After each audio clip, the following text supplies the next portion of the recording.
Hello दोस्तों, आज के हम इस सेशन में बात करने वाले हैं जीके के जो मोस्ट इम्पोर्टेंट जो टॉपिक रहते हैं स्टैटिक जीके के, उनमें से ही एक है महापुरुषों के समाधि स्थल।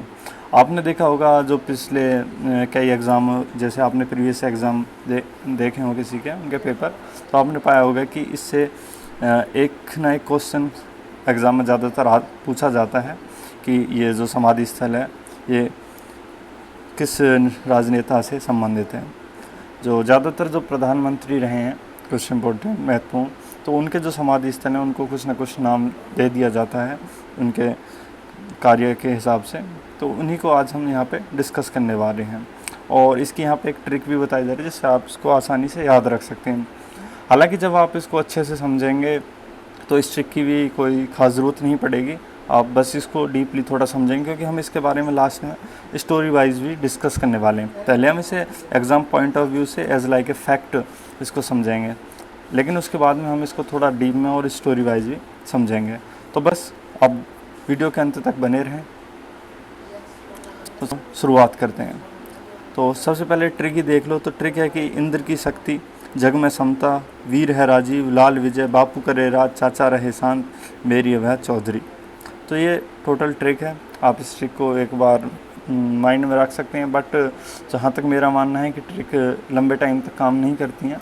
उसके लिए आपको कहीं ना कहीं डीपली चीज़ों को अच्छे से समझना होता है।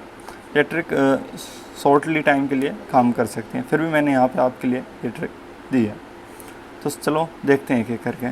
तो सबसे पहले देखते हैं इंद्र की शक्ति, जो ट्रिक का एक पोर्शन है उसमें।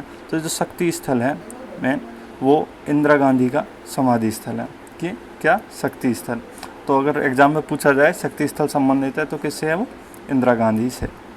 ये भी हमारी प्रधानमंत्री थी। तो आप जैसे इसमें देखोगे ना, तो इसमें सारे के सारे प्रधानमंत्री रह चुके हैं और उनके ही ये समाधि स्थल हैं और इनको कुछ ना कुछ नाम दिया गया है। वैसे भी जो इंदिरा गांधी है नारी शक्ति को प्रदर्शित करती हैं, तो इसलिए इसका नाम शक्ति स्थल दिया गया। इसके बाद समता स्थल। तो जो समता स्थल है वो बाबू जगजीवन राम का समाधि स्थल है। तो अगर ये पूछा जाता है तो आप इसका कैसे भी पूछा जा सकता है। या तो ये पूछा जा सकता है कि बाबू जगजीवन राम का समाधि स्थल किस नाम से जाना जाता है, या फिर ये पूछा जा सकता है कि जो समता स्थल है वो किस महापुरुष का समाधि स्थल है। तो इसकी ट्रिक थी जग में समता, इंद्र की शक्ति जग में समता, इंद्र की शक्ति जग में समता। इंद्र मतलब इंदिरा गांधी, शक्ति स्थल शक्ति से, और जग जगजीवन राम, समता समता स्थल। उसके बाद जो अगर हम थर्ड की बात करें तो थर्ड है वीर है राजीव। तो वीर से हो जाएगा आपका वीर भूमि।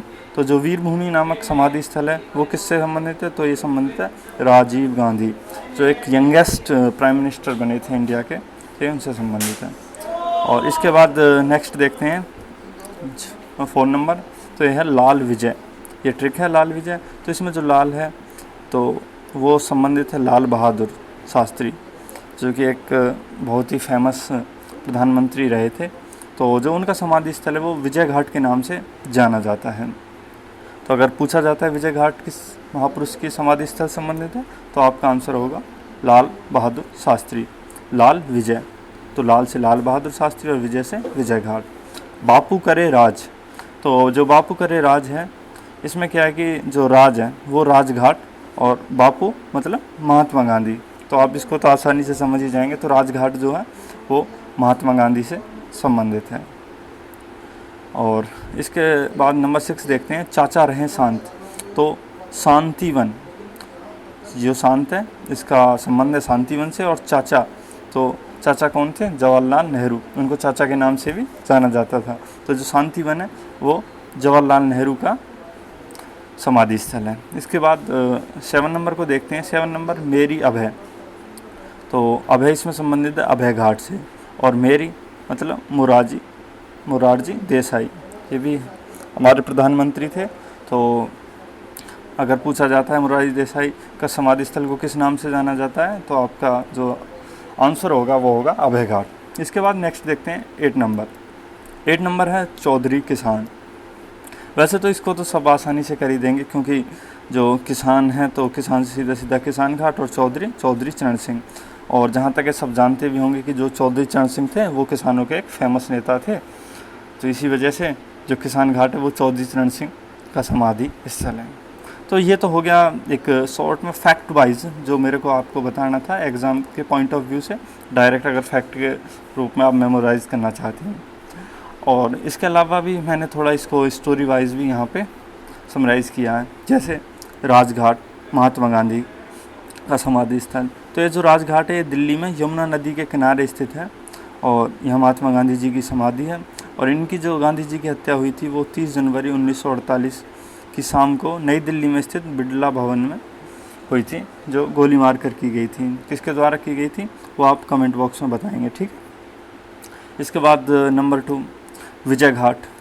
तो जो विजय घाट है जैसा कि मैंने बताया विजय लाल, ये ट्रिक थी इसकी। तो विजय घाट किस संबंधित है, लाल बहादुर शास्त्री।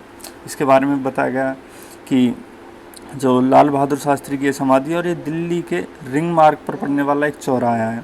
और जो इनकी मृत्यु हुई थी वो 11 जनवरी 1966 को तत्कालीन सोवियत संघ के ताशकंद में हुई थी और एक रहस्यमय तरीके से हो गई थी, जिसका अभी तक कोई खुलासा सही से हो ही नहीं पाया कि किस टाइप से इनकी डेथ हुई थी। आपको याद होगा कि 1965 में इंडो पाक वार हुई थी, मतलब भारत की पाकिस्तान के साथ लड़ाई हुई थी और उसी की संधि करने के लिए 1966 में लाल बहादुर शास्त्री रूस के ताशकंद में गए थे और वहीं पे उनकी रहस्यमय तरीके से मृत्यु हो गई थी। तो आपको अगर इनकी मृत्यु भी याद रखनी है तो उसका भी एक सीधा सा है कि अगर 1965 में लड़ाई हुई थी तो 1966 में उसका समझौता करने के लिए गए थे। इसके बाद थर्ड नंबर को देखते हैं और थर्ड नंबर है किसान घाट, जो कि मैंने बताया आपको किसान चौधरी होते हैं। तो ये चौधरी चरण सिंह जी की समाधि स्थल है और ये भारत के 5वें प्रधानमंत्री थे और ये एक ऐसे प्रधानमंत्री थे जो कभी भी संसद नहीं गए थे और ये किसानों के नेता माने जाते रहे हैं शुरू से। किसान इनका बहुत ही सम्मान करते हैं और 1987 में चौधरी चरण सिंह जी ने अंतिम सांस ली थी। जो चौधरी चरण सिंह जी के जो अनुयायी थे, यहाँ की जो किसान और नेता थे जो उनके अनुयायी, उन्होंने क्या है कि इनकी समाधि को लेकर मांग की थी, लेकिन जो उस टाइम पे प्रधानमंत्री थे राजीव गांधी, उन्होंने इस मांग को ठुकरा दिया और कहा कि ज़मीन कम है तो इस वजह से इनकी समाधि नहीं बनाई जा सकती। तो उसी बात को लेकर गुस्से में बाबा टिकैत ने दिल्ली में कूच कर दिया, लाखों किसानों को लेकर रैली कर दी। बाबा टिकैत का नाम भी आपने सुना होगा, वो भी किसानों के एक मसीहा टाई भी रहे, उन्होंने भी किसानों के एक अच्छे नेता के रूप में काम किया है। तो उन्होंने धमकी दे दी और 48 घंटों में समाधि के लिए ज़मीन देने के लिए अल्टीमेट दे दिया उस टाइम पे राजीव गांधी की सरकार को। तभी राजीव गांधी की सरकार ने किसी अनहोनी के डर से 48 घंटों में ही राजघाट के बराबर में ही किसान घाट के लिए ज़मीन दे दी। अब आपको याद आ गया होगा ये राजघाट जो समाधि स्थल है किस संबंधित है, तो है बापू। तो आप इसको भी साथ इसके याद रखेंगे, राजघाट के ही बराबर में है किसान घाट। तो राजघाट महात्मा गांधी जी संबंधित है और किसान घाट चौधरी चरण सिंह। इसके बाद नेक्स्ट देखते हैं फ़ोन नंबर। तो फ़ोन नंबर है वीर भूमि। तो वीर राजीव के नाम से ट्रिक थी, आपको बताइए अभी थोड़ी देर पहले। तो वीर भूमि किस संबंधित है, राजीव गांधी का समाधि स्थल है और ये एक यंगेस्ट प्राइम मिनिस्टर थे इंडिया के सबसे। और जो इनकी जो मृत्यु हुई थी वो 1991 में एक आम चुनाव के प्रचार के दौरान तमिलनाडु में की गई थी। किसके द्वारा, बम विस्फोट के द्वारा, जिसमें लिट्टे का नाम आता है। एक लिट्टे जिसे श्रीलंका में भी आतंकवादी संगठन के रूप में मानते हैं। तो उन्हीं की समाधि के रूप में वीर भूमि स्थल की स्थापना की गई और ये दिल्ली के रिंग मार्ग पर आने वाला एक बस स्टॉप भी है। तो ये अगर आपको याद रखना, ये दिल्ली के रिंग मार्ग के पास स्थित है। इसके बाद 5 नंबर महाप्रियाण।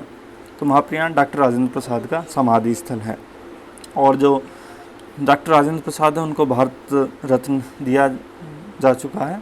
तो भारत रत्न डॉक्टर राजेंद्र प्रसाद भी हम इनको बोलेंगे। इसके बाद करेंगे कहाँ पे है, तो ये पटना के बांस घाट के महाप्रियाण घाट पर स्थित है। तो कहाँ पे है, पटना। ये थोड़ा अलग है तो आप इसको याद रखेंगे, ठीक है, बिहार। इसके बाद नेक्स्ट देखते हैं 6 नंबर। तो 6 नंबर है नारायण घाट। तो नारायण घाट जो संबंधित है वो गुलजारी लाल नंदा से है, गुलजारी लाल नंदा। जो गुलजारी लाल नंदा एक इंडियन पॉलिटिशियन थे और इनका जो जन्म है 4 जुलाई 1998 को सियालकोट पंजाब में हुआ था। ये जो सियालकोट वाला जो क्षेत्र है ये पाकिस्तान में आता है इस टाइम पे। तो ये कांग्रेस पार्टी के एक अच्छे कार्यकर्ता भी थे और ये 2 बार कार्यवाहक प्रधानमंत्री बने। कार्यवाहक प्रधानमंत्री का मतलब ये होता है कि अगर तत्कालीन किसी प्रधानमंत्री पद खाली हो जाता है किसी कारणवश, या तो इनकी मृत्यु हो जाए या कोई और अन्य कारण हो, तो उनके स्थान पर जो नए प्रधानमंत्री बनाए जाते हैं कुछ टेम्परेरी टाइम के लिए, तो उसको कार्यवाहक प्रधानमंत्री कहा जाता है। तो ये 2 बार बने थे, एक बार पंडित जवाहरलाल नेहरू की मृत्यु के बाद और दूसरी बार लाल बहादुर शास्त्री की मृत्यु के बाद। इसके बाद नेक्स्ट देखते हैं शांतिवन।